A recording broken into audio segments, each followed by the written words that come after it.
Assalamu alaikum, guys. Welcome to Digital Communication course. I hope you have listened to my last lecture. If you have any queries, do utilize the interactive session today at 3 p.m. On Canvas software. I hope you have joined the Canvas, joined the course on the Canvas application. I have sent the invitation on your WhatsApp groups. Do join as soon as possible to access the lecture material, announcements, assignments, and the link to the video lectures. Today we are going to start a new chapter in basically digital communication core topics start from chapter number 3, and it starts from the receiver part. You assume that you have transmitted the signal, and you would like to see how the receiver is designed in a best possible manner, how the receiver structure is designed to decode the actual transmitted signal out of the noisy signal. So we are going to cover certain important topics in chapter number 3, starting detection of binary signals in Gaussian noise, in the presence of Gaussian noise. We would be covering match filters and correlators.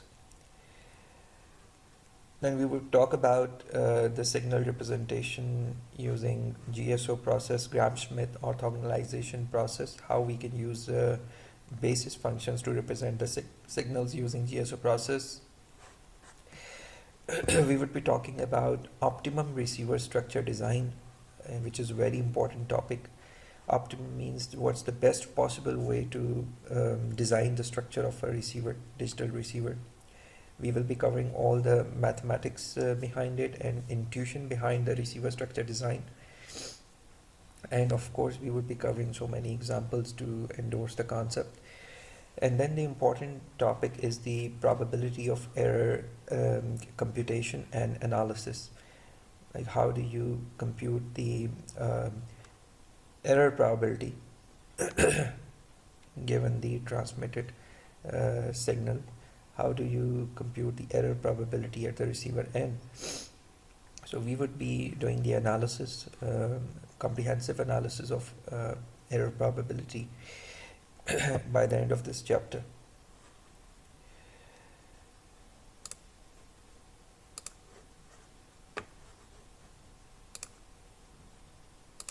Alright, so let's start.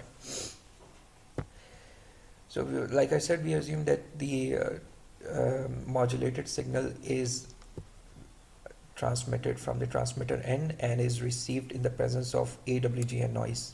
Okay. And we all know AWGN noise is added onto our received signal. And here you can see we get the received signal which passes through a set of blocks at the receiver end, and finally we get the message signal in the end. We are going to talk about these blocks at the receiver end. Some of them are optional. For example, frequency down conversion is optional block. Equalizer filter is optional block.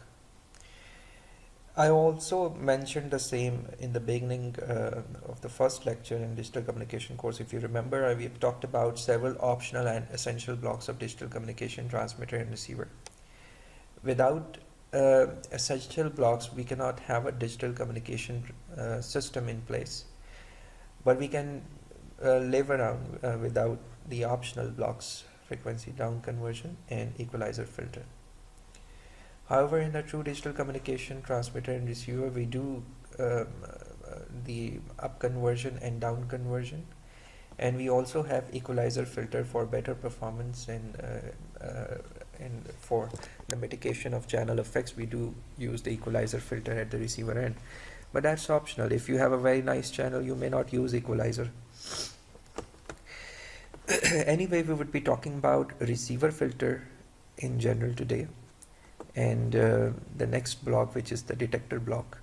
The two important blocks constitute the demodulation and detection of a receiver unit. So a digital receiver performs two basic functions: demodulation. The first function is demodulation, which is there to recover a waveform to be sampled at t is equivalent to n times t. This means we are trying to decode the signal symbol by symbol. Every integer multiple of a symbol duration, we are trying to decode what was sent from the transmitter end. Capital T is the symbol period and n is the integer. So demodulation block, this is the sample at t is equivalent to capital T, which is the indication of the demodulation symbol by symbol. Okay. Next is the detection and decision making process of selecting possible digital symbol, which is this block there, detection block.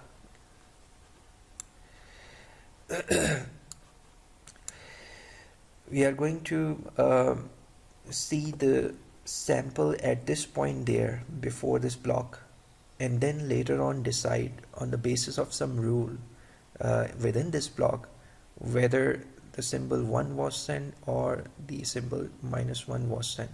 So the detector block there is like a threshold comparator. It compares the previous reading there with some threshold, and that threshold is some optimum threshold designed at the receiver, and on the basis of which we decide whether the symbol 1 was sent or the symbol 0 or -1 was sent.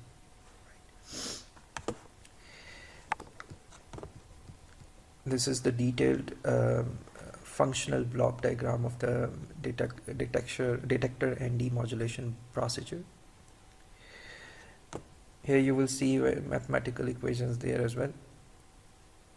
Suppose you transmitted the ith transmitted signal there, and you received r of t here.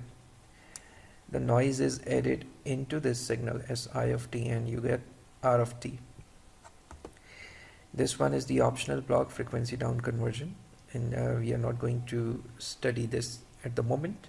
We are going to focus only on receiving filter here and the detector block here. Okay. So the signal passes through this filter there, and then at every t is equivalent to n times t, you get some value here. We call it z of capital T, test statistic. We call it test statistic.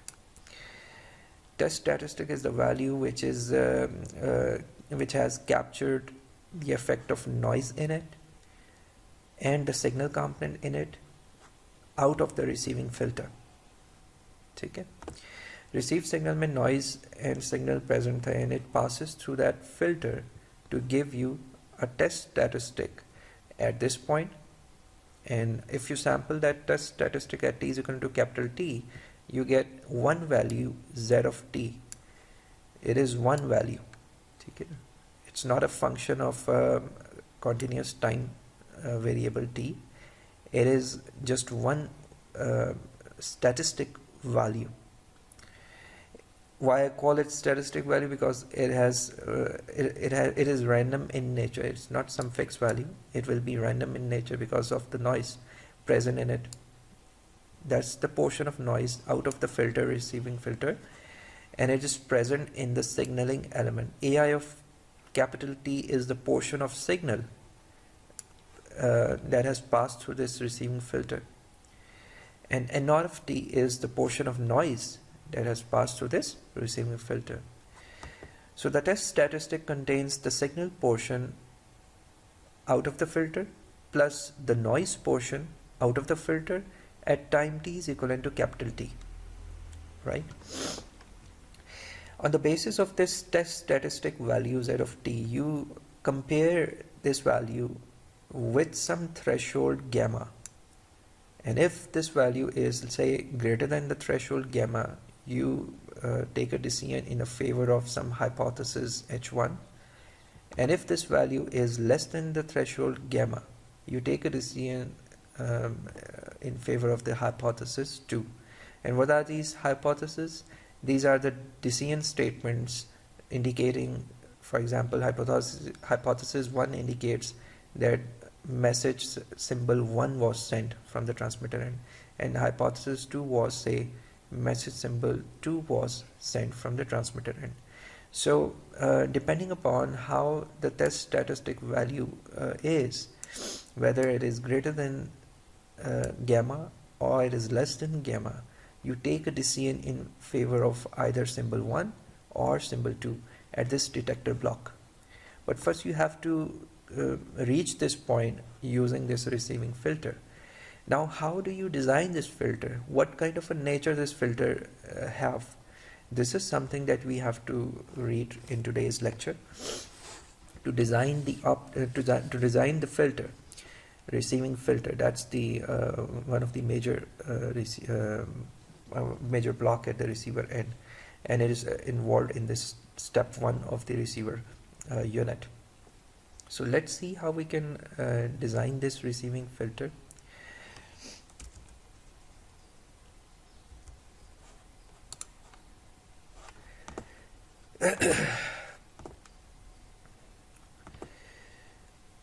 For any binary channel, the transmitted signal over a symbol interval 0 till t is okay.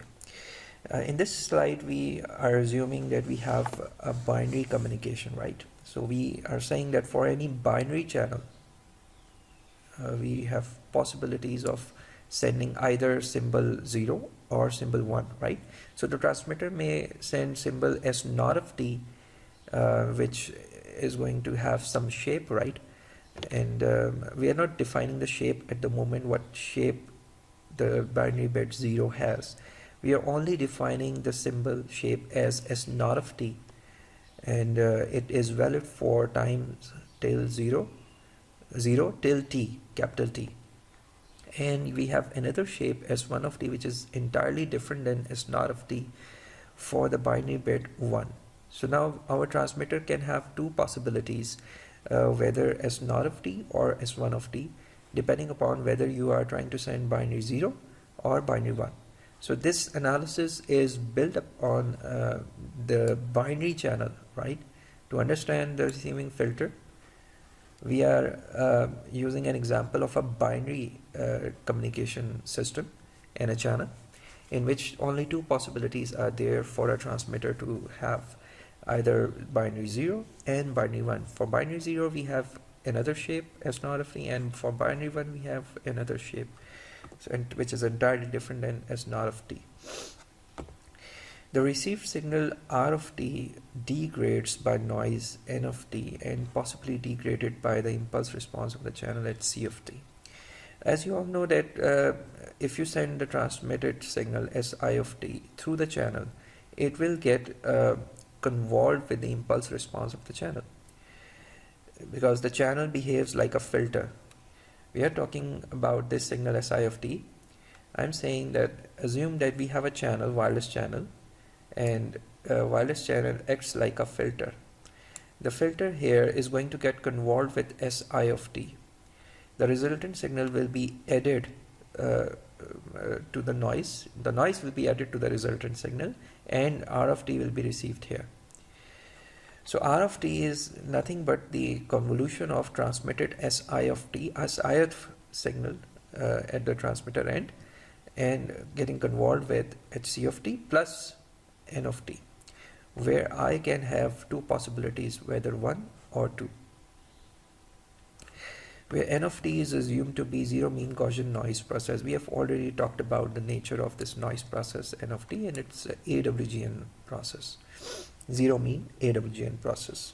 We know the statistics of this noise process. We have talked about it in the previous lectures in the class. So for ideal distortionless channel, Hc of t is an impulse function, and convolution of Hc of t produces no degradation. R of t can be represented therefore as in this form. Here we are assuming that we have an ideal distortionless transmission channel. This means that Hc of t is perfect channel. We don't have problems with the channel conditions. We are assuming that we have perfect channel conditions. And if we assume a perfect scenario for any filter, its impulse response is going to be an impulse function. So here we assume that hc of t is an impulse function, and if you convolve anything with an impulse function, you will get the same same function as a result. So si of t getting convolved with an impulse function will give you si of t as a result. And the rest of the things will remain the same. So r of t is essentially now si of t plus n of t in the presence of distortionless channel, right?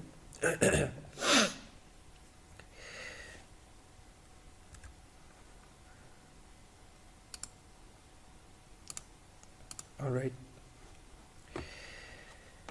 So I'm going to share this slide again. Here we have a binary scenario in which we can have two possibilities of a bit to send, either 1 or say -1. So we are sending 1 and -1 alternatively or randomly, not alternatively, randomly from the transmitter end, and the noise is added onto this signal, and we receive r of t here. Okay. This is your r of t that contains noise and signaling element. Now, given this received signal r of t, the receiver has to design a filter so that it can extract the original transmitted signal in the best possible manner. Okay.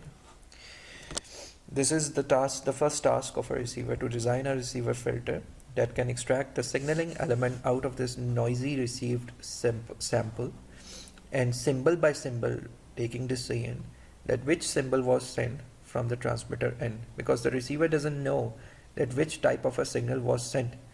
However, the receiver knows what are the two possibilities that could have been sent, whether it could have been 1 or it could have been -1 at any given symbol duration 0 till t. So receiver job is to design a filter that can extract the signal component, original signal component, out of the noisy received sample in the best possible manner.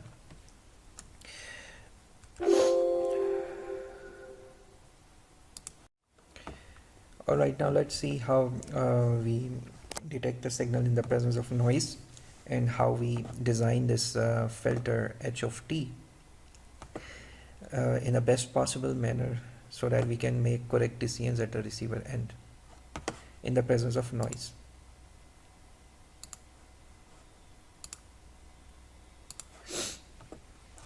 This is the reduced simplified form of the receiver structure, in which we are going to have received signal. Okay, sorry, please make correction here. This is not multiplication, this is the addition. Let me correct it for you here. The noise is added onto our transmitted signal si of t at the receiver end. So this is the adder block, not a multiplier block. Please correct it. So I was saying that received signal is nothing but the addition of transmitted signal, ith transmitted signal, and n of t at the receiver end. And out of this filter, we get z of t, which is the output of that filter h of t, and the response of the filter is what we would like to know. What kind of a filter is this? And we would like to design it. Now, given z of t, we would like to take decision after every symbol period t is equal to capital T, that what was sent, right? So we sample it at t is equal to capital T, and we get one sample point which is called test statistic z of t.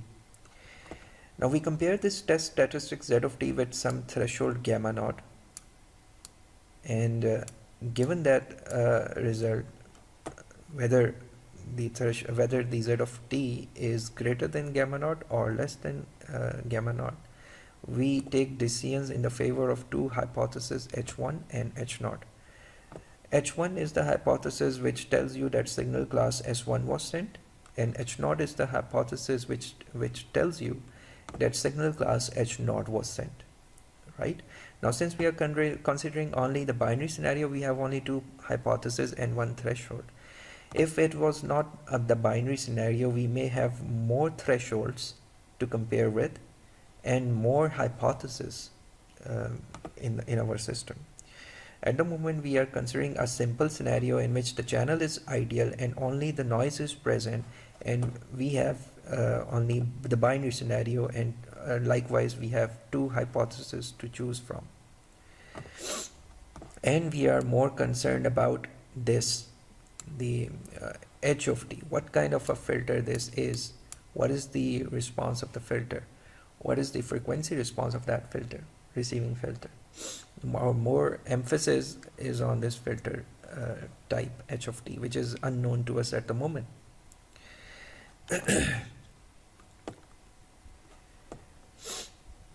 Alright, so the recovery stage involves two steps. The first one, the filter, and the next one is the detector portion. How do you write it in mathematically? The test statistic is written using equation 3.3 in this form. And please again make correction, I'm really sorry for that. This is not continuous time variable, this is symbol duration capital T. Because you have sampled the signal z of t at t is equivalent to capital T, so you are not going to write down the continuous time variable here. Yes, here it is written correctly, ai of t and nr of t. So z of capital T is the single point. Z of capital T will give you a single point or amplitude that contains the signal component that has passed through this filter and the noise component that has passed through the filter. Now, given this symbol, given this z of t, which is the test statistic, you would then be making decisions whether in the favor of symbol class S0 of t or symbol class S1 of t. Let's recall that we already know about this probability distribution of a noise function, which is Gaussian random process P of n0. We have talked about it in our class a few weeks ago, what kind of a nature of noise that we have to face in our system. It has a PDF which is Gaussian in nature. Okay. And if you, how do you plot this thing? Like if you have, say, certain standard deviation given the standard deviation, and you start substituting the amplitudes of the noise here, you end up getting this function as a result. This is the probability density function of a noise. Okay. Basically, it's a zero mean Gaussian noise, so basically it will be centered about 0. Chicken. It's not like that. It's a zero mean Gaussian random process. Chicken. There is another PDF which is involved in this process. It will be later used actually. It's very important to know about this PDF. This is called conditional probability on the given class S0 and S1. Now, given the signal class S0 send, what is the probability of test statistic Z? It's probability of Z given the signal class S0. Similarly, it's the probability of Z given the signal class S1. So it will be centered about the amplitude of S0, and it will be centered about, the probability will be centered about the amplitude of S1. The amplitudes of S0 and S1 are A0 and A1 respectively. Since the randomness is there because of the noise, therefore the test statistic will also have a Gaussian PDF. Its nature will be Gaussian, but it will be centered about the mean value of it, which is A0. And here it will be centered about the mean value of minus A1, which is centered about A1, which could be negative, right? For example, here if you see here, S0 is negative and S1 is positive, and it means A0 is negative and A1 is positive. The amplitudes are positive and negative. We have two possibilities of a binary system, either S1 or S0, and these are opposite in nature, opposite energy signals, and they are represented on a constellation diagram like this. Constellation diagram, you represent the norms of the energy of the signal, and here we have only two signals and their corresponding norms plotted on the constellation diagram.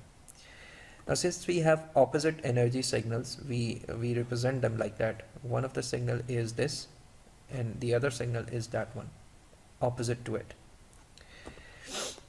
The noise is added onto these signals, and we know the nature of the noise is Gaussian in nature. So if I plot and if I send several such symbols, let's say thousands of them, and you somehow record the probabilities of those symbols, right, at the receiver end, you will end up getting these PDF functions, because this S1 will have the randomness present in it because of the noise, and this S0 will also have randomness present in it because of the noise, and noise is Gaussian in nature. So that's why you end up getting these PDFs recorded at the receiver end. And this is the PDF which is already known to you. These are a priori PDFs. This is probability of Z given S0, and this is probability of Z given S1. Here R and Z are interchangeably used in the slides. So whenever you see R here, I may interchange it with Z. Okay? So Z given S0 or R given S0 will have the same probability density functions. These are a priori probabilities. Now you can see that the mean of this PDF is basically this value minus under root EB, which is A0, and mean of this PDF is some value A1. I call it A1 in the equations. So it's a Gaussian function, but its mean is shifted about A1, and this is what I've talked about here. And this is a Gaussian function, its mean is shifted about A1. Previously it was a Gaussian function with zero mean. यहाँ पे minus zero लिखा हुआ था, ठीक है ना?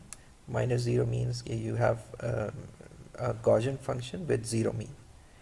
Here the mean is A0 and A1 respectively, right? So these are a priori probabilities which will be later involved in this analysis I mentioned in the slide earlier.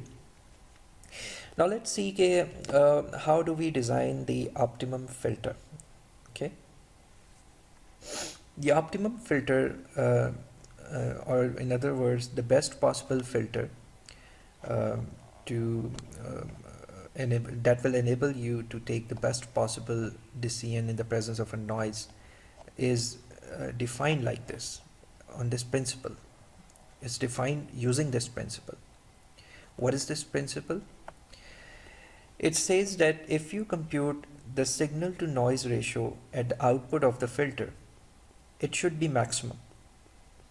It's very simple to intuitively understand. It's saying that if you compute the signal to noise ratio at this point, signal to noise ratio,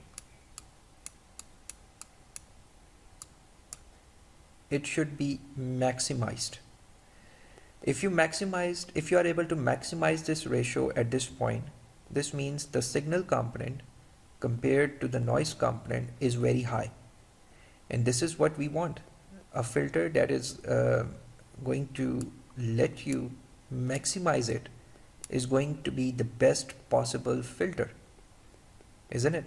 So that's the intuitive way to go about it, and this is the rule that we are going to apply to this filter, and then we will see the series of derivations, how the impulse response is going to look like given this requirement at the filter output that the SNR is maximized, right? And by the way, we would like to see the SNR to be maximized at t is equivalent to capital T point. Since we want the single amplitude point to be compared with the threshold, we would like the SNR to be maximized at t is equivalent to capital T here, right? Now let's see how the course of derivations go about after this point. I hope you understand this thing. We would like to maximize the signal power compared to the noise power at the output of the filter after T is equivalent to capital T. Okay, so this capital T means you after the sampler T is equal to capital T, we would like to see the maximum signal power versus the noise power. Okay, that would be the best filter, receiving filter, if we are able to achieve this. Okay, so that's the signal power component, and this is one is the noise power component. We would like to maximize this ratio.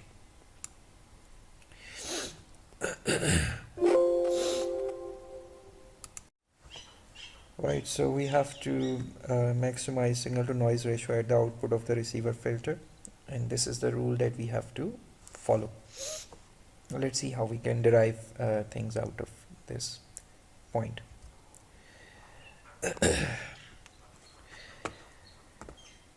Now consider we have this receiving filter h of t, and the received signal r of t is nothing but the transmitted signal s of t plus noise, and it passes through this filter to get z of t, which is a of t plus n r of t.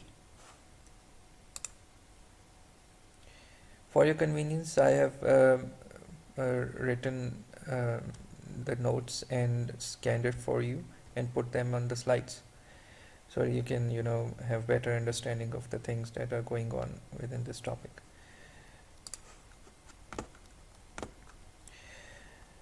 So z of t is nothing but a of t, the signal component out of this filter h of t, and the n naught of t, which is the noise component n of t that has passed through the filter h of t.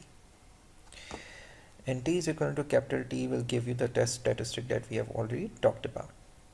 If you see the thing in frequency domain, we take the Fourier transform of the whole block. You end up getting R of f here, which is nothing but S of f plus noise in frequency domain. Assume you can represent the noise in frequency domain like that. And after the filter, you get the signal component in frequency domain, which is A of f, and the noise component in frequency domain, which is n naught of f. A of f can be written as the signal component S of f passed through the filter response H of f in frequency domain. Now you see that in frequency domain, the signals component in frequency domain will get multiplied with the frequency response of the filter H of f. Because it was getting convolved in time domain, it gets multiplied in frequency domain to give you A of f. Okay? And if you take the inverse Fourier transform of it, you end up getting A of t. This is the instantaneous value A of t out of the filter. We are talking about this value A of t, represented in terms of frequency responses of the filter and the signal frequency response using inverse Fourier transform equation, right? In the next step, you substitute t is equivalent to capital T in this equation. Wherever you have a continuous time variable t, you substitute capital T in the next step and take the square of it, magnitude square of it, to get the instantaneous power, which is equation B here. You substitute t is equal to capital T and took the magnitude square to get the power of the noise, to get the power of the signal component, which is there at the output of the filter, and you call it AI square of t. This will be substituted here in this equation AI square. Okay? So we have computed this portion, signals power portion, in this equation A, to be substituted in the numerator, which is equivalent to this whole term there. Okay? Now next we would like to find out this term there, denominator में जो है noise component, sigma naught square, which is the variance of the noise. For that we have to recall few concepts, the input and output power spectral density relationship, and how do you compute the power of the noise through it. So let's see. Since noise is a random process, we cannot directly obtain its Fourier transform, which is very right. It doesn't have any equation in time domain, therefore we cannot apply the Fourier transform theory on it directly. So what course do we take then? We compute its power spectral density. We can easily compute the power spectral density of a random process, and then using Parseval's theorem we can get into the frequency inside of it, and therefore we can, from there on, we can compute its power by integrating the power spectral density over the frequency axis, right? So this is the route that we are going to follow in order to calculate the noise power in the next step. For it, let's recall this, how the input and output power spectral densities of any signal that is passing through a filter is related. For that you have to see the book that you have studied in communication system course, BP Latte, and equation 3.90 there. I have put the reference here, extracted out of that book. Now this is the, say, h of omega is the filter response and y of omega is the output out of that filter, and this is how it is related with the input, g of omega. Input gets convolved with the filter response to give you the output, and you all know about this relationship. If you take the magnitude square of on both sides, either sides, you end up getting this equation there. And this is, you know, in principle equivalent to the energy spectral density and represented like this. This is the energy spectral density of the output, and this is the energy spectral density of the input, g of omega magnitude square. The same principle applies for the power signals. The power spectral density of the output is related with power spectral density of input with this relationship. Okay? So we are going to use this relationship. We have to use this because we have a similar scenario that we have a filter whose frequency response is unknown to us, and we would like to find it, and we would like to represent the equation in terms of the filter frequency response and using this relationship, and we would like to integrate the power spectral density of the output to get the power of the noise. Okay? So now we know the input power spectral density of a noise using this equation. Previously we know, since we know the noise power spectral density is flat for all of the frequencies, which is equivalent to N0 by 2, we have already talked about it. This is the power spectral density of the Gaussian noise, N0 by 2, which is constant for all of the frequencies present in the system. So if you substitute this there in the next equation, we end up getting the power of the noise. Let's see how we have done it. Using the Parseval's theorem, Parseval's theorem is defined as, it actually calculates the total power through the frequency domain of a signal.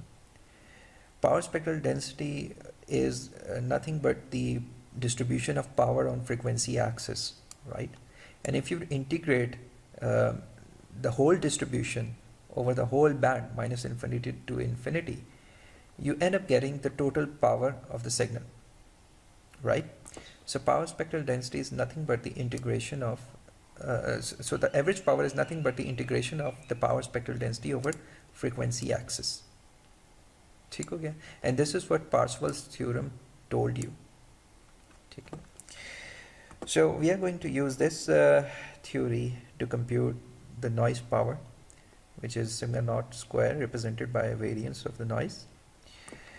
It is equivalent to the integration of power spectral density at the output of the filter. Remember, we are calculating the noise power at the output of the filter at this point. At this point we would like to calculate the noise power. Okay. So at the output of the filter we have to calculate the noise power. So therefore we would have to integrate the power spectral density at the output of the filter. And the output of the filter power spectral density is related with the input power spectral density using this equation. And I've given you the reference from the book BP Latte, equation 3.90. So if you substitute the values here, you end up getting this equation there and equation C, denoted by equation C. And naught by 2 is constant, it's taken out of the integral, and you end up getting this equation C. Now this is the noise power that you are going to substitute again in this ratio, signal to noise ratio. Now we have computed equation B here, which is going to be substituted as a signal power component at the output of the filter at time t is equal to capital T, and equation C in the denominator of that signal to noise ratio in the next step.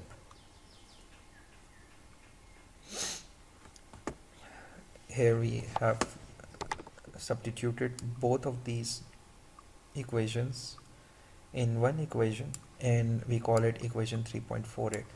The numerator portion is the signal's power component at the output of the filter at t is equal to capital T, and this is the denominator portion, which is the noise power, and computed for you in the previous slide and substituted here in this slide at t is equal to capital T.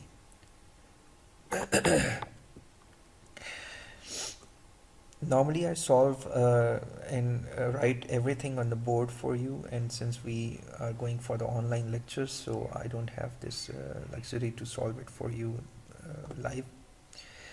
So what I did is I solved it on the white paper and put everything on the slide for you. Okay. Alright, so now let's see how we can simplify this equation 3.48. I'm receiving a call. Let me have a break, please.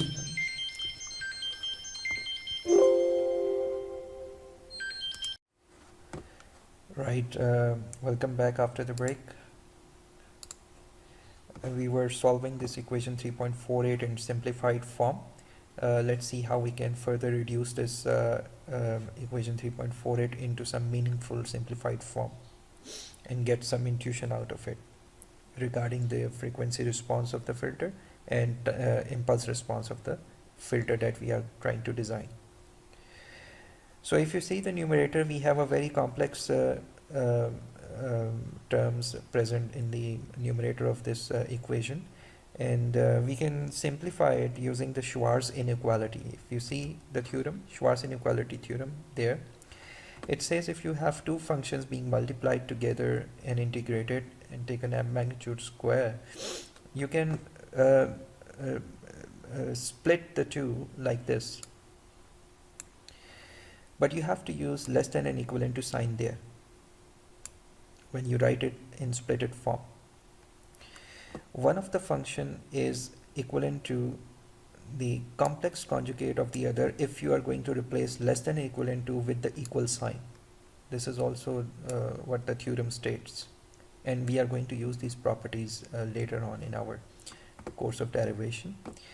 What we do is we define f1 of x as one of the function h of f in our problem, and we define another function f2 of x as the rest of the term present in the numerator, which is s of f times e raised to power j to pi ft. Here, this is the numerator portion, and one of the function s of f e raised to power j to pi ft is denoted by f2 of x, and h of f is denoted by f1 of x, right? And using Schwarz inequality, we can substitute the numerator as less than or equivalent to with less than or equivalent to sign, and divide, and we can split the two terms using Schwarz inequality like this, in as done in equation 3.50. Let's substitute 3.50 back to the equation 3.48 using Schwarz inequality and simplify it.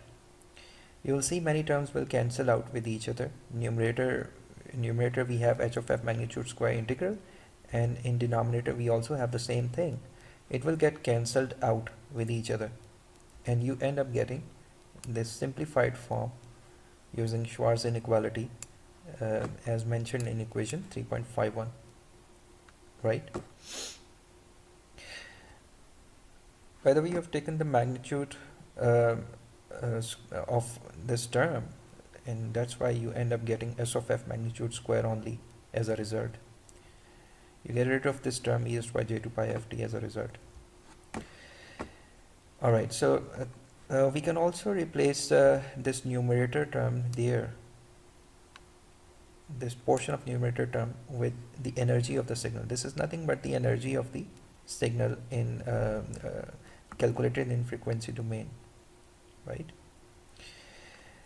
S of f was the magnitude square, which is the energy of which is the energy spectral density of the signal. And if you integrate it over the frequency axis, you end up getting the total energy of the signal. That's why you have written it like this, and you have given the reference here. So our equation reduces to this equation as a result. We need to maximize this, and it will be maximized when this inequality, less than equivalent to inequality, will be changed to equal sign. And for it to be changed to equal sign, we need to have one of the function be equivalent to the complex conjugate of the other function. And this is required by Schwarz inequality theorem. That is, if you want to replace less than sign with equal sign, then you have to substitute one of the function as the complex conjugate of the other function, right? And in order to maximize the numerator here in this equation, we have to substitute equal sign here. That's the best way to maximize this equation, when we are going to substitute the equal sign here, right?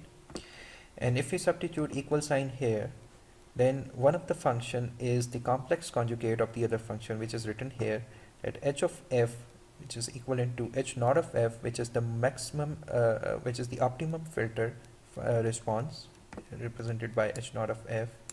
It is the complex conjugate of the other function.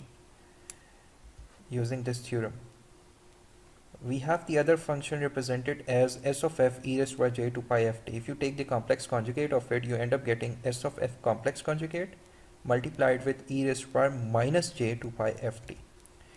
Here it is the complex conjugate of the other function f2 of x. Alright. So if you take the inverse Fourier transform of this equation 3.54, you end up getting the impulse response of the filter, which is h of t. So now let's see the inverse Fourier transform of this equation 3.55. It is nothing but the shifted and scaled version of the signal s of t itself. Why shifted and scaled? This function there, e raised by minus j2 pi ft, is in frequency domain, right?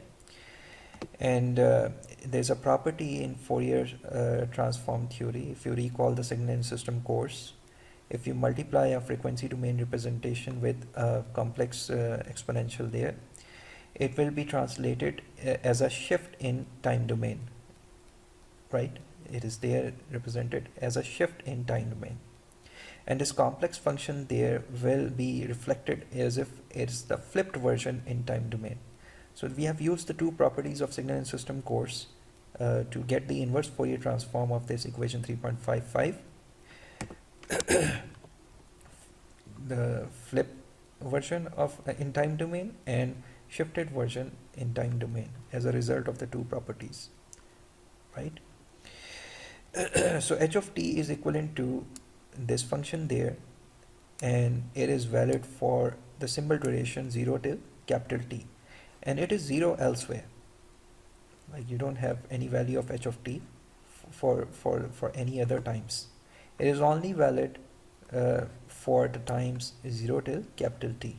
Like, we are taking the decisions symbol after symbol, so our impulse response of that receiving filter is also valid for one symbol duration, and it's not valid for any other times.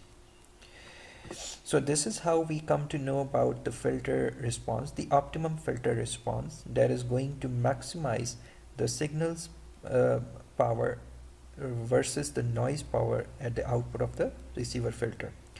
The filter response has to be computed like this, has to be designed like this. The filter has to be designed like this. It is intuitively it's nothing but the flipped and shifted version of the original signal itself and scaled by some constant small k. Assume small constant k is 1. So it's nothing but the flipped and shifted version of the signal itself, where s of t was the original signal, right? So you flip it and shift it by the original time symbol t, and you get the impulse response of that optimum receiving filter, which you call it the matched filter. You name it as a matched filter.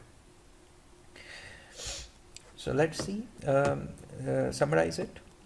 The impulse response of a filter producing maximum output signal to noise ratio is nothing but the mirror image of the message signal itself, delayed by the symbol time duration t. This is what the equations tell us. The filter designed is called a matched filter. Since it's matching with the input, that's why you call it the matched filter. It's defined as the linear filter designed to provide the maximum signal to noise power ratio at the output for a given transmitted signal waveform, right? Now let's see as an example. Suppose you have s of t represented like this. This is one of the transmitted waveform or transmitted signal. Assume you have represented like this, and you are asked to find out the optimum filter design for this particular type of a signal. You are going to visualize it like this. You have to flip the signal first. S of t को flip किया, you flip the signal s of t, and then gave it a shift of capital T. Capital T का shift दे दिया. You flip it, you end up getting something like this, and then you shifted it by capital T to end up achieving this. Now this is h of t, which is the match filter impulse response. All right, that's the impulse response of the match filter. So match filter of the impulse response, the impulse response of the match filter is dependent on the signal type itself. Like how does the signal shape look like? It is going to design itself. All right, and if you use such a filter, it will give you the maximum signal to noise ratio at the output of it. Right, the best possible filter design is nothing but the match filter.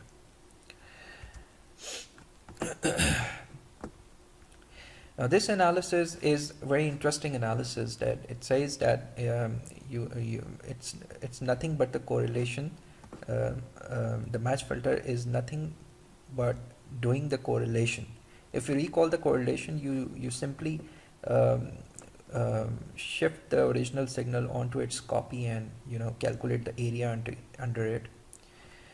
So in this analysis we are going to prove that match filter is nothing, the operation of match filter is nothing but the operation of correlator, as if you are doing the correlation of a signal with its copy at the receiver end. Let's see how we go about it. See the equation 3.57 here. It is the z of t, which is equivalent to the received signal being convolved with the impulse response of the match filter, h of t. And you can write it using convolution operator and convolution equation like this, right? And if you substitute h of t minus tau using this equation there, if you substitute minus t minus tau here, t minus tau, you end up getting this equation here, s of capital T minus t minus tau. If you solve it and substitute t is equivalent to capital T, since we are taking the test statistic at t is equivalent to capital T, so you end up getting this result here. Now this equation is nothing but the equation for correlation. This is the equation of a correlation. You are simply calculating the area under the overlap of the two signals, right?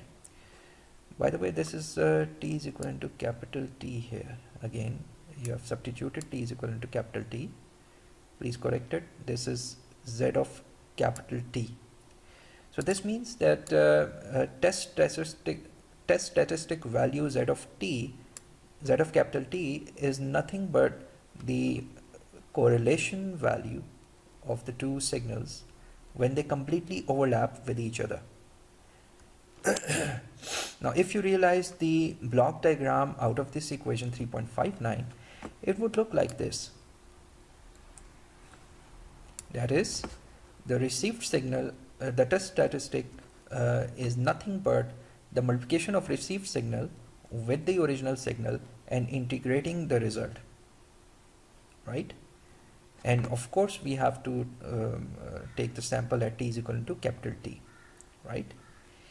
So this block is also called correlator block. This is the equivalent representation of what we have studied here as a match filter. In equation in figure B, we have a match filter representation of the same, and in figure A, we have a correlator representation of the same concept, right? Now I leave this these two slides for you, two of the slides for you to further see the analysis, and I'll stop here, and inshallah we will talk about the rest of the topics in the next week. And I'm looking forward to receive queries regarding this lecture in the interactive session, and I hope you have many queries, and inshallah we will address those queries. It's unfortunate that we don't have live interaction there in the class, otherwise I would have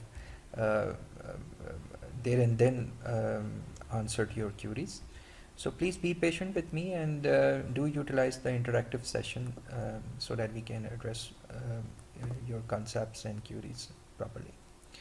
So in summary, what I have told you is we have talked about the design of optimum receiving filter today. Like what kind of a filter is the that we can design that is going to have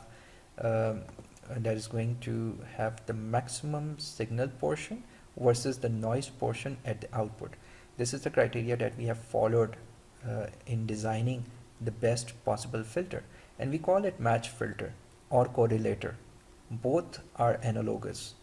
It's the way you say the way you see those two things separately.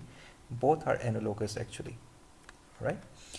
So we have seen the course of derivation that involved in this process, and we derived the impulse response of this optimum match filter, and also the frequency. We have seen the frequency response and detailed derivation that is involved in the computation of this impulse response of a match filter.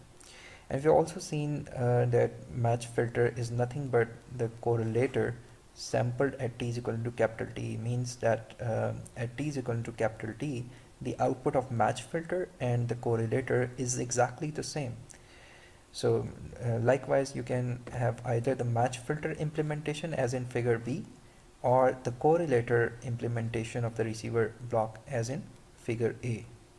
And I've left a few slides for you, 2 slides to read on, this one and that one, that proves that both of these quantities, z of t from figure A and z of t from figure B, they are actually same at t is equal to capital T.